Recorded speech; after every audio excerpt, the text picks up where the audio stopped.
Jabamina, this is T. Sakura. And watch another episode of Watami Files. Got another great comic review coming up for everybody out there. And this one comes from Dark Horse Comics. This is Barb Wire, number 6. Always need to make sure you read the volume before you name it. That helps out.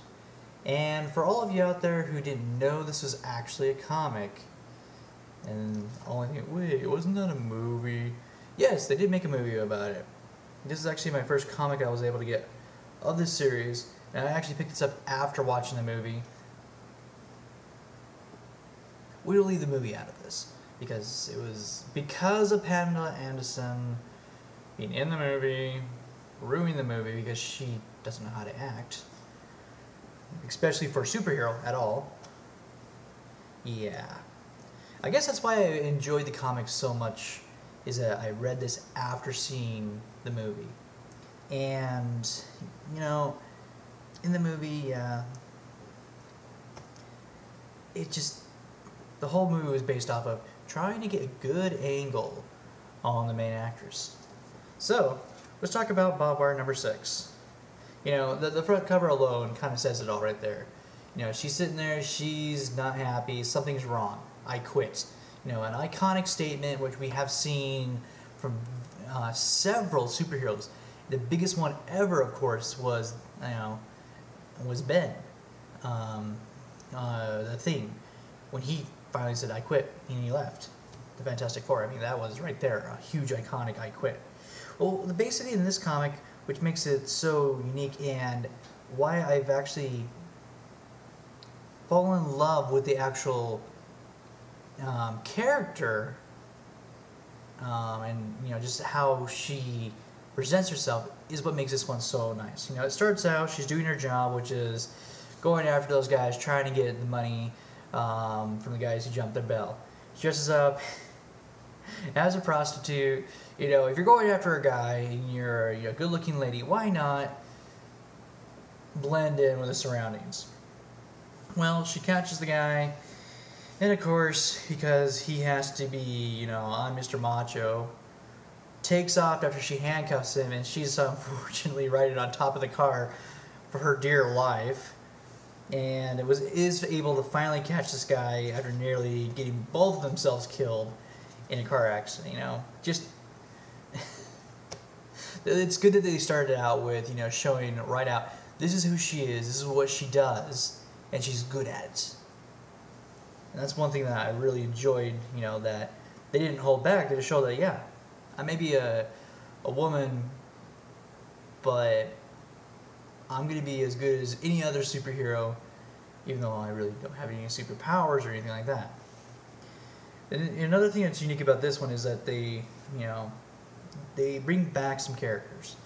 And the biggest character is a Hardhide, is coming back after, you know, I don't actually know what happened to him. I guess is that he probably got arrested and he finally got let out of jail, most likely, or something like that.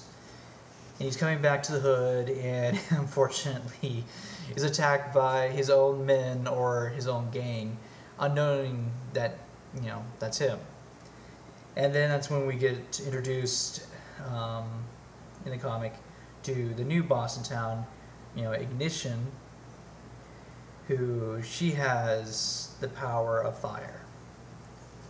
And that's when it gets to the major part of the comic which really impressed me the most, which is we get to see, you know, Barb actually at her bar at the reopening, and she's just, you know, trying to handle things. She's just not having the best of days because of, you know, what happened.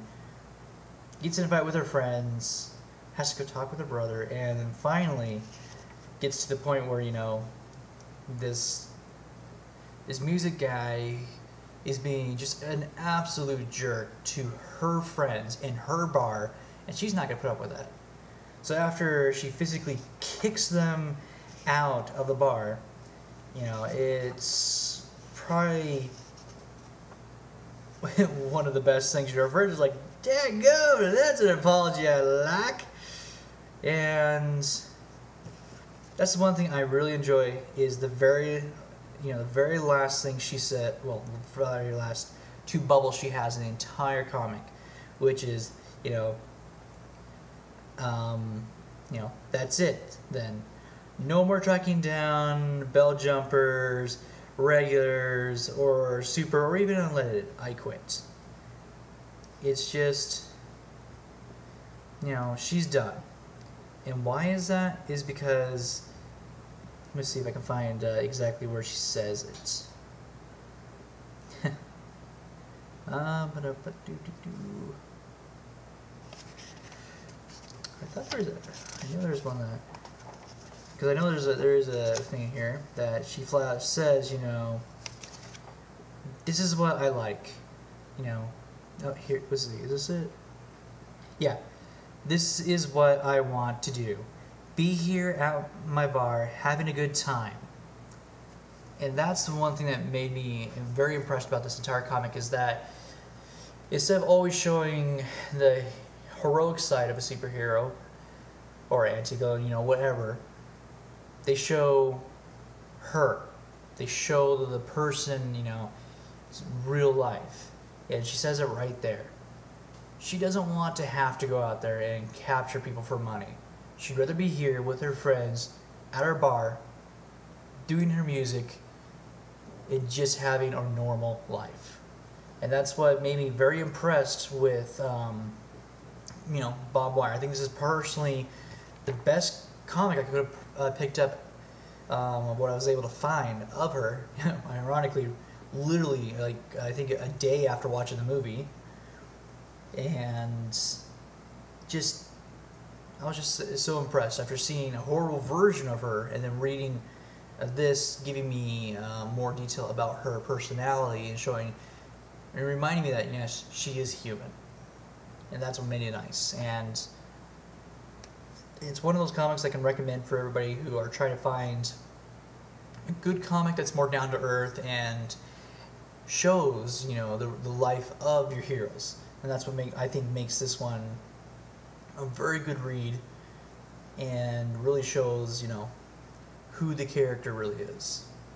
So for everybody out there who's looking for a great female hero to check out, this is a great one to check out. So Barb Wire #6 definitely was a good read.